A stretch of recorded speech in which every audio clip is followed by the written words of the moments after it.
Though I've gone through the motions of 30-something self-deprecation at times, I don't actually think there's anything all that wrong with being an adult fan of The Summer I Turned Pretty. I've seen all the articles fretting about why so many grown-ups are tuning in to a show for teenagers.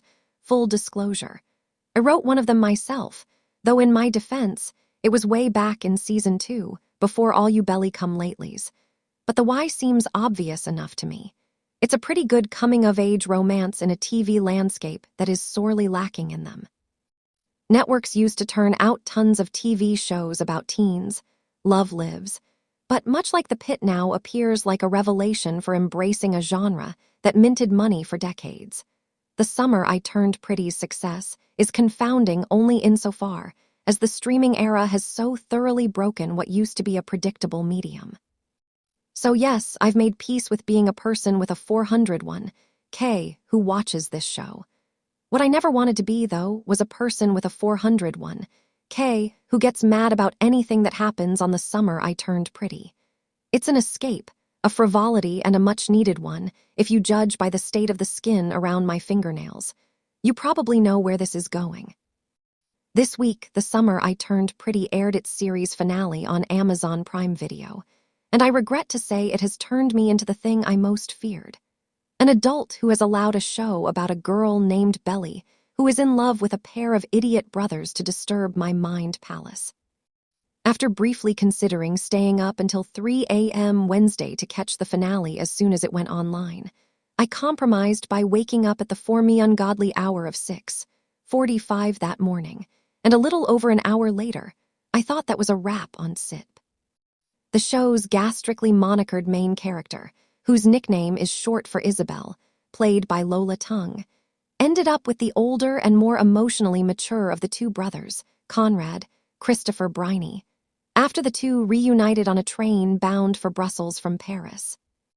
Back in the U.S., the younger Fisher brother, Jeremiah Gavin Casalgno, had gone over breaking up with Belly on their wedding day by developing the same sort of spontaneous interest in cooking that suddenly struck Brooklyn Beckham a few years ago. He also paired off with another girl, Denise, Isabella Briggs, less because they seemed right for each other than because the show had a B-plot with a different love triangle this season that left her without a romantic prospect, and I guess they both have curly hair and can find common ground over Moose.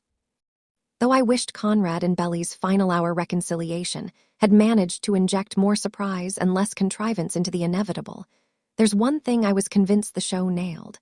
It made a choice, once and for all, that resolved its central love triangle. In real life, I might advise a girl torn between two brothers to, in addition to seeking ample mental health support, date some other people and spend a few years growing up before so much as considering committing to one of them. But the universe of SIP was never going to brook such ambiguity, nor should it. In the world of the show, the question of which brother would prevail was a zero-sum game, and now it had been answered.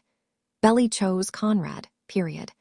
At a time when Hollywood's addiction to intellectual property guarantees that many stories just keep going indefinitely, much to their detriment, here was one that seemed poised to end decisively and unambiguously. Joke on me, I guess. Midday Wednesday, Prime Video announced that it had greenlit a Summer I Turned Pretty movie. There is another big milestone left in Belly's journey, and I thought only a movie could give it its proper due, said Jenny Han, the show's creator and the author of the books on which it's based. She will also direct the film. She is also now sort of my enemy. Personally, I'm having trouble imagining any path the movie could take that wouldn't cheapen the so-called ending we just got. Let's say the movie keeps Conrad and Belly together, and it's about them getting married. The series was defined by a love triangle, so I'm not exactly excited by the prospect of a conflictless movie in which these two are living there happily ever after. Boring and majorly lacking in the yearning that has been so central to the show. But if the movie is about them breaking up, or, worse, Belly zigzagging back to the other brother, then what was the point of it all? I truly think an underdiscussed aspect of the show's outsized success this season was that it was going to end. I was dumb enough to admire what I thought the show was doing, recognizing that 3 is the upper limit of television seasons you can wring out of one love triangle. It even seemed a rare improvement on the old model of television. where TV shows used to hope to get renewed at the end of each season, usually with an eye on staying on the air as long as possible. SIP's creative team could dispense with filler episodes and uncertainty and plan for 3 seasons, one for each book in the trilogy on which the story is based. Would the show have achieved phenomenon status this summer if it hadn't been for the audience's false belief that it was building toward an actual conclusion? People like stories that end. A proper ending suggests a narrative that's been planned out with care in a way that best serves the characters and their arcs.